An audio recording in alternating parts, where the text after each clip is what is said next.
Selamat pagi, selamat hari Minggu. Pada Minggu pagi ini kita sama-sama akan merenungkan firman Tuhan dengan tema Terbukalah mata mereka dari Lukas 24 ayat 13 sampai dengan 35. Sebelum kita membaca, mari kita berdoa. Tuhan yang baik, yang menyertai perjalanan hidup kami dalam suka maupun duka, Tuhan yang selalu hadir, memberi pertolongan dan menopang kami dalam segala hal. Biar pada saat ini Bapa, kami boleh membuka hati kami, pikiran kami dan hidup kami untuk disapa oleh kebenaran firman-Mu. Ajarkan kami untuk mampu melihat, mendengar dan merasakan kehadiran Tuhan, agar kami mampu menjadi pelaku-pelaku firman dalam kehidupan pada saat ini, terutama di tengah pergulatan kami saat ini. Berfirmanlah kepada kami ya Bapa, di dalam kuat kuasa Roh Kudus-Mu yang tak terbatas, sekalipun kami harus berjumpa dengan cara yang berbeda pada saat ini.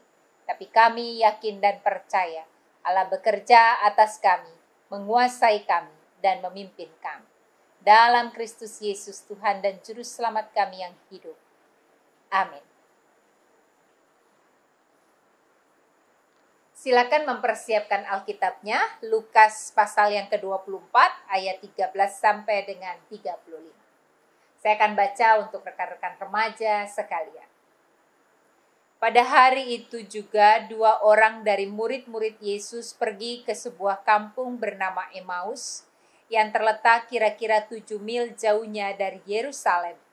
Dan mereka bercakap-cakap tentang segala sesuatu yang telah terjadi. Ketika mereka sedang bercakap-cakap dan bertukar pikiran, datanglah Yesus sendiri mendekati mereka, lalu berjalan bersama-sama dengan mereka. Tetapi ada sesuatu yang menghalangi mata mereka, sehingga mereka tidak dapat mengenal Dia. Yesus berkata kepada mereka, "Apakah yang kamu percakapkan sementara kamu berjalan?" Maka berhentilah mereka dengan muka muram. Seorang dari mereka bernama Kleopas menjawabnya, "Adakah engkau satu-satunya orang asing di Yerusalem yang tidak tahu apa yang terjadi di situ pada hari-hari belakangan ini?" Katanya kepada mereka, "Apakah itu?" Jawab mereka, "Apa yang telah terjadi dengan Yesus orang Nazaret. Dia adalah seorang nabi yang berkuasa dalam pekerjaan dan perkataan di hadapan Allah dan di depan seluruh bangsa kami. Tetapi imam-imam kepala dan pemimpin-pemimpin kami telah menyerahkan dia untuk dihukum mati dan mereka telah menyalibkannya. Padahal kami dulu mengharapkan bahwa dialah yang datang untuk membebaskan bangsa Israel. Tetapi semua itu telah lewat 3 hari sejak semuanya itu terjadi. Tetapi beberapa perempuan dari kalangan kami telah mengejutkan kami. Pagi-pagi buta mereka telah pergi ke kubur dan tidak menemukan mayatnya. Lalu mereka datang dengan berita bahwa telah kelihatan kepada mereka malaikat-malaikat yang mengatakan bahwa ia hidup. Dan beberapa teman kami telah pergi ke kubur itu dan mendapati bahwa memang benar yang dikatakan perempuan-perempuan itu. Tetapi dia tidak mereka lihat. Lalu ia berkata kepada mereka, "Hai kamu orang bodoh, betapa lambannya hatimu sehingga kamu tidak percaya segala sesuatu yang telah dikatakan para nabi. Bukankah Mesias harus menderita semuanya itu untuk masuk ke dalam kemuliaannya?" Lalu ia menjelaskan kepada mereka apa yang tertulis tentang dia dalam seluruh kitab suci, mulai dari kitab-kitab Musa dan segala kitab nabi-nabi. Mereka mendekati kampung yang mereka tuju, lalu ia berbuat seolah-olah hendak meneruskan perjalanannya. Tetapi mereka sangat mendesaknya, katanya, "Tinggallah bersama-sama dengan kami, sebab hari telah menjelang malam dan matahari hampir terbenam." Lalu masuklah ia untuk tinggal bersama-sama dengan mereka. Waktu ia duduk makan dengan mereka, ia mengambil roti, mengucap berkat, lalu memecah-mecahkannya dan memberitahukannya kepada mereka. Ketika itu terbukalah mata mereka, dan mereka pun mengenal dia. tetapi ia lenyap dari tengah-tengah mereka. Kata mereka seorang kepada yang lain, "Bukankah hati kita berkobar-kobar ketika ia berbicara dengan kita di tengah jalan dan ketika ia menerangkan kitab suci kepada kita?" Lalu bangunlah mereka dan terus kembali ke Yerusalem. Di situ mereka mendapati ke-11 murid itu. Mereka sedang berkumpul bersama-sama dengan teman-teman mereka. Kata mereka itu, "Sesungguhnya Tuhan telah bangkit dan telah menampakkan diri kepada Simon." Lalu kedua orang itu menceritakan apa yang terjadi di tengah jalan dan bagaimana mereka mengenal dia pada waktu ia memecah-mecahkan roti. Demikianlah firman Tuhan. Biarlah kita disebut sebagai orang yang berbahagia karena mau dengar dan pelihara firman-Nya. Haleluya. Rekan-rekan remaja yang dikasihi Tuhan, pernahkah kalian mencari sesuatu dengan susah payah? Mencari di segala tempat sesuatu barang yang Anda inginkan atau butuhkan. Tetapi ternyata barang yang kita cari-cari dengan susah payah itu persis ada di depan mata kita, tapi kita tidak melihatnya. Beberapa kali saya mengalaminya. Paling mudah adalah cari kacamata. Saya menggunakan kacamata, tapi kemudian saya bertanya-tanya kepada orang, "Ada yang lihat nggak kacamata saya di mana?" Padahal saya sudah menggunakan. Rekan-rekan yang dikasihi Tuhan, seringkali kita tidak mampu melihat sesuatu dengan jelas. Entah dengan berbagai macam penyebab dan alasan. Mungkin kita sangat terburu-buru sehingga kita tidak melihat barang di depan mata kita.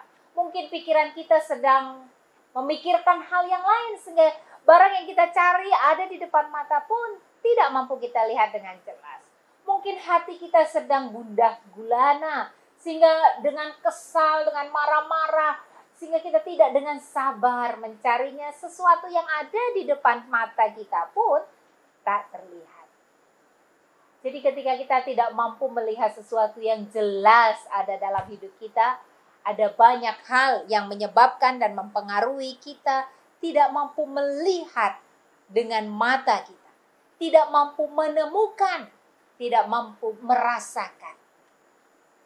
Dan itulah kira-kira yang terjadi di dalam perjalanan Emmaus dalam peristiwa Paskah. Peristiwa Paskah adalah sebuah peristiwa kemenangan. Tetapi kemenangan itu diikuti sebelumnya oleh sebuah peristiwa yang sangat mendukakan, sangat mengejutkan, membuat sebuah trauma di dalam hati para murid-murid. Seperti dalam bacaan kita.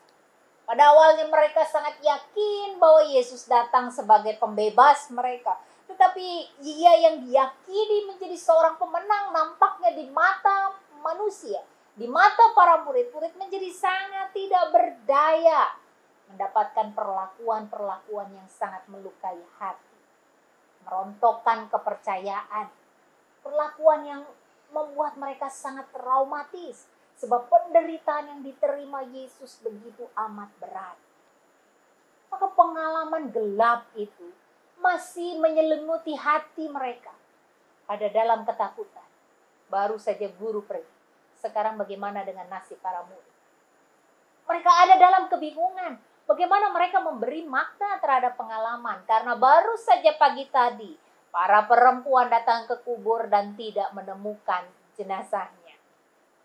Mereka ada di dalam ketidakmengertian.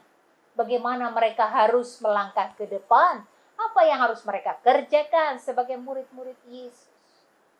Maka dalam perjalanan di Emmaus, perasaan mereka ada dalam sebuah perasaan gundah gulana.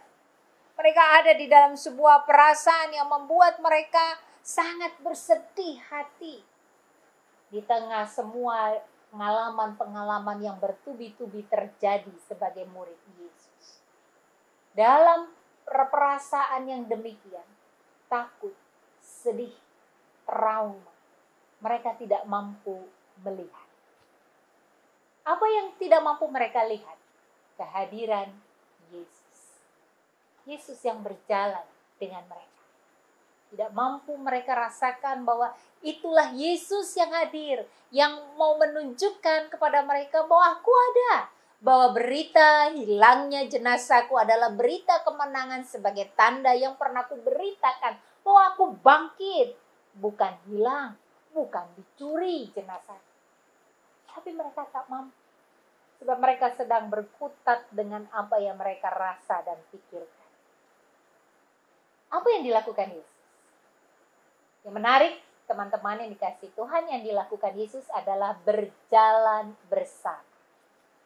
Berjalan bersama membuat Yesus menuntun berjalan bersama dengan para murid untuk membuka mata, membuka hati, membuka pikiran. Dan ketika Yesus berjalan bersama dan membuka hati, membuka mata, membuka pikiran para murid, yang terjadi kemudian adalah para murid melihat. Mereka melihat bahwa Yesus ada. Yesus hidup dan hadir dalam kehidupan mereka. Dan reaksinya adalah sebuah perubahan nyata. Di dalam perjalanan Emmaus, pada langkah yang awal mereka ada dalam ketakutan, kebingungan, kesedihan, perasaan gundah gulana.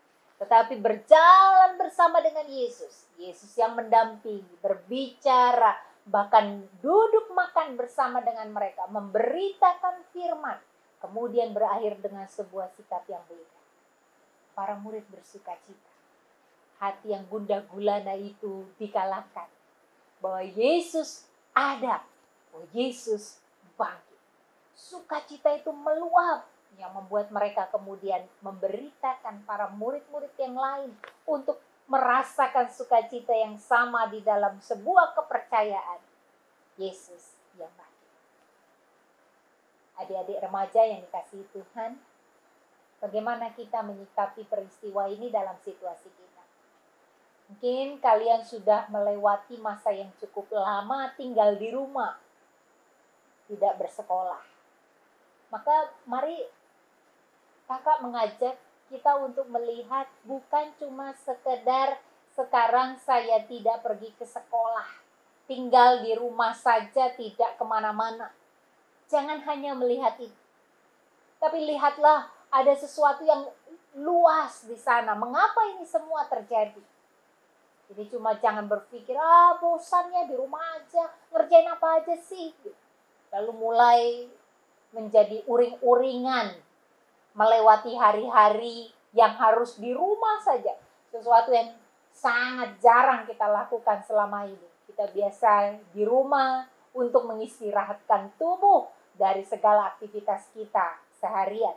Tapi sekarang kita di rumah totalitas berhari-hari, bahkan sudah masuk dari satu minggu kepada minggu yang lain. Tuhan mau membuka mata kita sebagai anak-anak remaja untuk melihat situasi yang lebih besar dalam hidup bersama. Bahwa ada situasi di mana kehidupan kita tengah berada di dalam sebuah ancaman. Ancaman dari penyebaran virus COVID-19. Kalian bisa baca banyak berita, bisa baca merujuk banyak artikel yang bisa dipercaya dan bukan yang hoax, untuk melihat ada situasi besar dalam kehidupan. Maka marilah kita memberi makna bahwa situasi besar yang membuat banyak orang khawatir, yang membuat banyak orang gentar ini sesungguhnya tidak kita lewati sendiri. Pengalaman para murid di Emmaus meneguhkan kita bahwa kita sesungguhnya berjalan bersama dengan Allah. Nah, biarlah itu juga boleh kalian rasakan sebagai remaja-remaja masa kini. Jangan cuma melihat hidup saya. Saya nggak sekolah, kerjaan sekolah banyak, saya bosan, ini itu terus yang dilakukan. Jangan itu. Karena kalau hanya melihat saya, maka segala sesuatu yang di luar yang mau Allah kerjakan tidak mampu kita lihat. Kita mulai menggerutu, kita mulai tidak bersyukur, kita mulai menyesali banyak hal. Tapi mari kita melihat dengan cara Kristus yang hadir. Bahwa ternyata ada situasi krisis dalam masa ini. Bahwa ada banyak hal, bahwa ada banyak penderitaan, bahwa ada banyak trauma, bahwa ada banyak persoalan di sekitar yang membuat kita berada di rumah saja. Ketika kita melihat lebih besar, kita bisa mengatakan bahwa aku di rumah saja adalah sebuah berkat yang Allah berikan kepadaku untuk dapat mempertahankan hidup menjadi lebih baik. Kita mulai bersyukur. Di rumah aja adalah sebuah berkat. Yang kedua yang kita lihat bahwa bukan berarti Allah sedang meninggalkan kita. Wah, kalau begitu bagaimana Allah? Kok tidak menolong kita, tidak menghapus dan memusnahkan virus COVID ini dengan simsalabim? Ingat, Yesus membuka mata para murid di dalam perjalanan Emmaus dengan berjalan bersama. Bukan simsalabim, lihat ini dan apa yang terjadi dengan sebuah kuasa yang mampu yang Yesus lakukan. Tapi Yesus berjalan bersama. Maka Allah yang sama berjalan bersama dengan kita untuk melewati masa ini. Agar kita bisa melihat bahwa Yesus hadir. Mata kita tidak tertutupi oleh kemarahan, oleh ketakutan, oleh kebosanan, oleh segala sesuatu. Tapi mata kita bisa melihat Yesus ada di sini. Yesus berserta dengan kita. Percayalah. Maka ketika itu membuat kita bergembira, bersukacita, bersyukur untuk segala hal. Tetapi bukan cuma soal hidup saya, hidup orang lain. Saya ingin mendorong anak-anak remaja di rumah masing-masing untuk berpikir secara kreatif dengan pertama tetap di rumah saja. Tapi yang kedua, tindakan cinta kasihmu kepada orang lain boleh engkau nyatakan menjadi begitu luas. Banyak hal bisa kita lakukan. Maka jadilah anak remaja yang juga boleh berjalan bersama dengan Yesus, berjalan bersama dengan murid-murid yang lain, berjalan bersama dengan umat manusia untuk menghadirkan kebaikan Tuhan. Mari anak remaja berbuat sesuatu di tengah situasi ini. Biarlah engkau boleh dipakai Tuhan untuk membuka mata banyak orang, remaja-remaja yang lain, anak-anak remaja, teman-temanmu yang lain yang mungkin ada di dalam kepanikan, ketakutan. Beri mereka sukacita dan pengharapan di dalam Tuhan. Agar kita sama-sama menyadari bahwa Yesus berjalan bersama dengan kita, tidak meninggalkan kita. Sehingga dengan demikian kita bisa melihat bagaimana Allah membuka mata kita, melihat peristiwa demi peristiwa, pengalaman demi pengalaman di dalam cinta dan pertolongan Tuhan. Biar mata kita terbuka, hati kita merasakan, hikmat diberikan Tuhan dalam pengertian kita untuk mengenal dan melihat pekerjaan Tuhan yang Tuhan telah terus lakukan dalam kehidupan kita. Maka terbukalah mata kita melihat penyertaan dan berkat Tuhan yang terus dinyatakan. Tuhan memberkati dan selamat terus.